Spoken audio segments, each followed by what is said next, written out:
Print and electronic media photo video journalist అందరికీ పేరు పేరు నమస్కారం. రేపు సర్దార్ సర్వాయి పాపన్న మహారాజ్ యొక్క జయంతి కనుక 100 సంవత్సరాల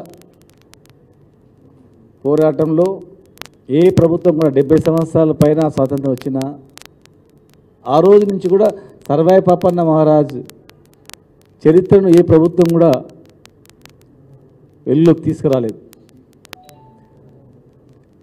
జయంతి వర్ధంతి ఉత్సవాలను చేయాలని చెప్పి ఎన్ని డిమాండ్లు ఉన్నా కూడా ఎవరు కూడా పట్టించుకోలేదు.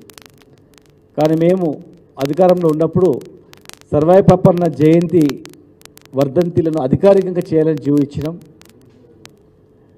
సర్వాయి పాపన్న కోటను ఒక పర్యాటక కేంద్రంగా తీర్చిదిద్దినాం.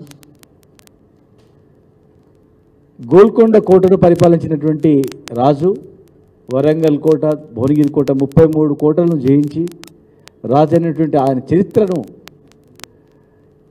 పాఠ్యపుస్తకాలు కూడా చేర్చాలని చెప్పి కూడా కొంతవరకు చేసినాం. మరి ఆ విగ్రహాన్ని ట్యాంక్ బండ్ పైన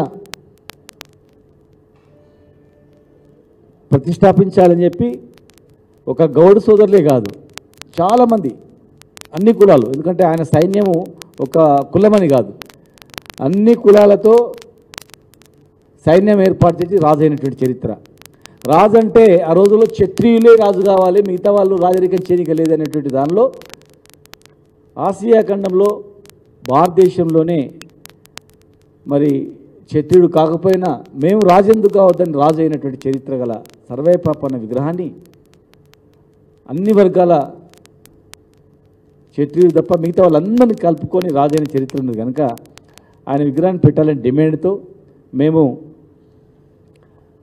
విగ్రహాన్ని ఏర్పాటు చేయడానికి ట్యాంక్ బండ్ దగ్గర జీవో ఇవ్వడం జరిగింది. అదేవిధంగా జీవోతో పాటు 3 కోట్ల నిధులను కూడా ఏర్పాటు చేశాం. ఇవన్నీ 3 కోట్ల నిధులను కూడా బీసీ కార్పొరేషన్ ఇప్పించడం జరిగింది. మరి రేపు జయంతి ఉంది కనుక ఈ ప్రభుత్వం ఎలక్షన్ మేనిఫెస్టోలోనే వాళ్ళు ఇచ్చిన హామీలోనే సర్వాయి పాపన్న పేరు మీద జనగామ జిల్లాకు మేము మారుస్తామని చెప్పి అనేక రకాల వాగ్దానాలు చేయడం జరిగింది. కనుక రేపు జయంతి ఉంది కనుక, మొట్టమొదటి జయంతి కనుక ట్యాంక్ బండ్ దగ్గర విగ్రహం స్థలానికి జీవో ఇచ్చిన స్థలానికి తర్వాత నిధులు అవన్నీ కూడా గవర్నమెంట్ నుంచి మేము శాంక్షన్ చేసినాం కనుక రేపు సర్వాయి పాపన్న జయంతి కనీసం భూమి పూజనన్నా కేటాయించిన స్థలంలో చేయాలని, ఒకవేళ విగ్రహం ఇంత తొందరగా ఏర్పాటు చేయలేమంటే టెంపరీ విగ్రహం కూడా రెడీగా ఉంది చిక్కడపల్లిలో. మరి మీరు అడిగినా ఇస్తారు, లేదంటే మేము అడిగినా మాకు చెప్పినా మేము ఇప్పిస్తాం. టెంపరీగా ఒక విగ్రహాన్ని కూడా అక్కడ ఇమ్మీడియట్గా ఏర్పాటు చేస్తే ఒక హామీ మీరు ఇచ్చింది ఈ వర్గాలకు ఇచ్చినటువంటి హామీ కూడా నెరవేర్చడానికి చెప్పుకోవడానికి అవకాశం ఉంటుంది.